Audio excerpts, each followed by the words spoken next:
All right, so I got up here. I really wasn't feeling it because it's still wet, a little breezy, but the wind died down. I figured, well, let's just take care of this real quick. I was able to get inside the house with the homeowner, and right at their exterior wall, right here, where the wall and the ceiling meet right here, there's a little spot, probably about 6-8 inches in diameter, where it's messing up the ceiling. And it's right where I'm at, over this brow. Looking at this, there's some wind damage. I did pull a couple nails out to just further inspect and verify that yes, this is the issue. I started to put it back for it. Well, I'll just take the camera along and show you what I'm going to do.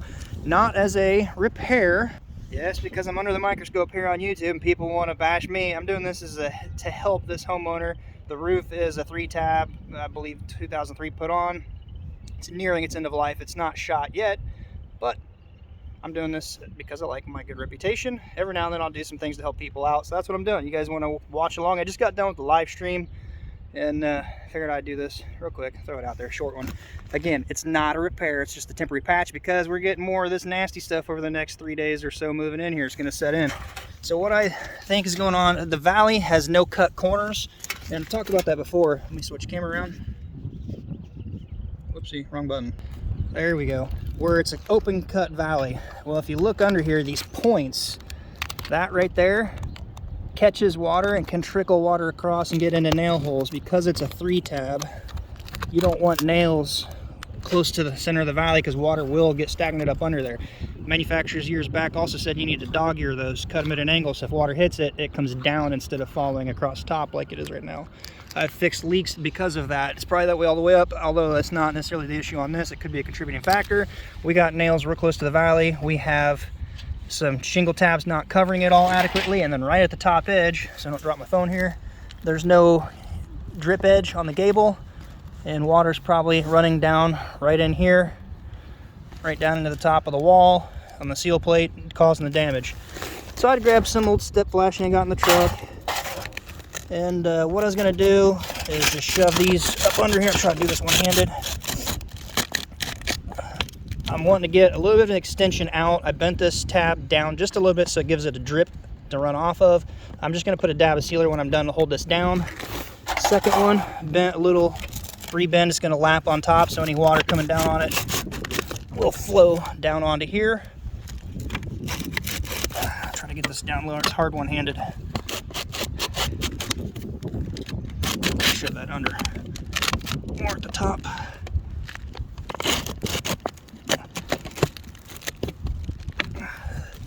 Okay, so it's going to get onto the fascia board now. I flared this out just ever so slightly so water surface tension will run down and flip off of that, not get stuck up under here. This is lapped onto this one. We're going to lap another one. Same way. Actually, I saw it just go under those nail holes there, so there's definitely areas water's getting in. Again, I'm not going to penetrate through the face or any of that. It's just going to be stuck in with some sealer. Now I need to address these holes in that. Wow, I only have four pieces up here. We'll have to make it work. Get that shoved in. Feels like there's another nail maybe, or just a tar strip. Trying to get that just a little further under there.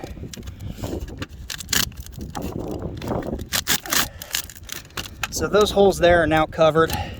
This little lip here is somewhat semi-covered, this right here. But then there's metal under that, all lapped to get out. I'm gonna shove this back.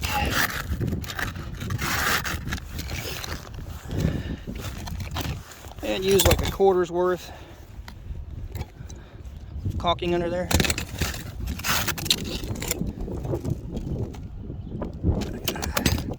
Oh, there we go, broke free. Just a little on the flashing underneath. Shingle, flashing. That'll all set here pretty quick. And stick down.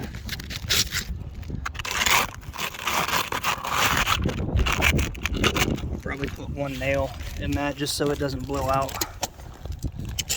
By the way, if you're using GEOCEL, you can't use the 2300, the regular silicone one. When it's wet, it just will not stick. I'm trying to do this one-handed.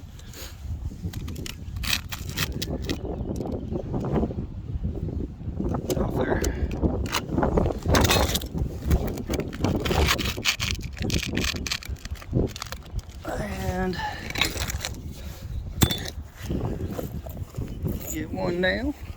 This is where the mag hatchet is just amazing, a huge help. So I should have hit this, that, and possibly the top corner of that flashing. Get that driven down.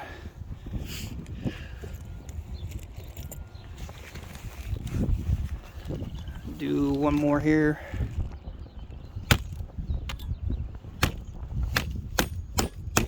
It's odd holding the phone and trying to swing one-handed.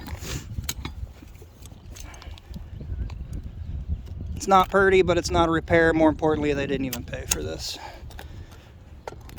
Get that nasty glob off.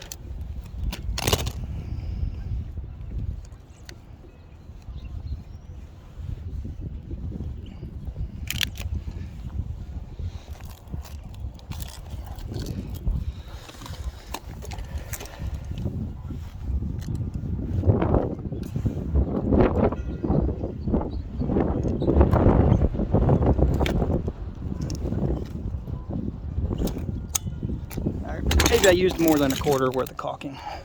I want to fill those nail holes. Alright, let's set this stuff down here. Since I'm up here, I'm going to just do a quick walk over of the roof. Note it's probably a 612, 712 pitch maybe.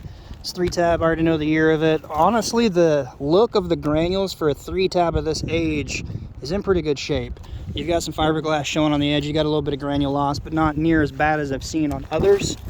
There's several factors that can make the life of a roof last longer. And that is having good ventilation, outflow, as well as intake, having a good slope for the water to drain off and run off, having adequate sun to dry the roof. Those are all some factors. Not a guarantee. A lot of it's on the shingle and the manufacturing of the shingle as well. I don't see much of any wind damage. You can probably check a lot, and there might be some lifted, but for the most part of this age, I don't see any missing. They're stuck. The seal on the pipe boots are okay. No obvious wind damage here. Take a quick reference too while I'm up here. Tip on 3-tab, you can count 3 tabs. 1, 2, 3, 4, 5, 6, 7, 8, 9, 10, 11, 12, 13. 16, 17, 18, 19, 20, 21, 22, 23,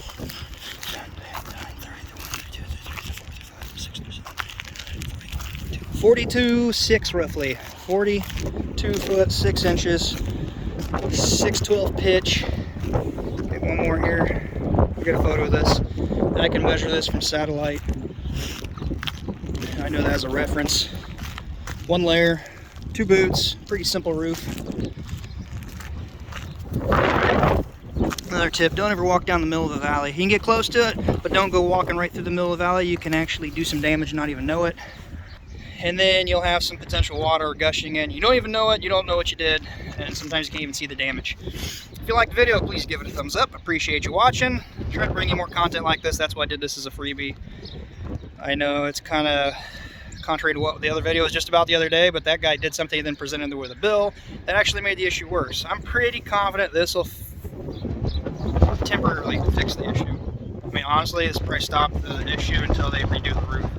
I'm not worried about it. I'm not going to bill them for it. Yeah, I put out maybe a buck or two worth of silicone and probably $1,000 worth of flashing right there, the way that stuff's costing right now. It's $55, $60, $65 a pack right now. It's ridiculous. Give it a thumbs up if you could. I got to get out of here. Appreciate you watching. The secret word, so I know you watched this far, is flapper.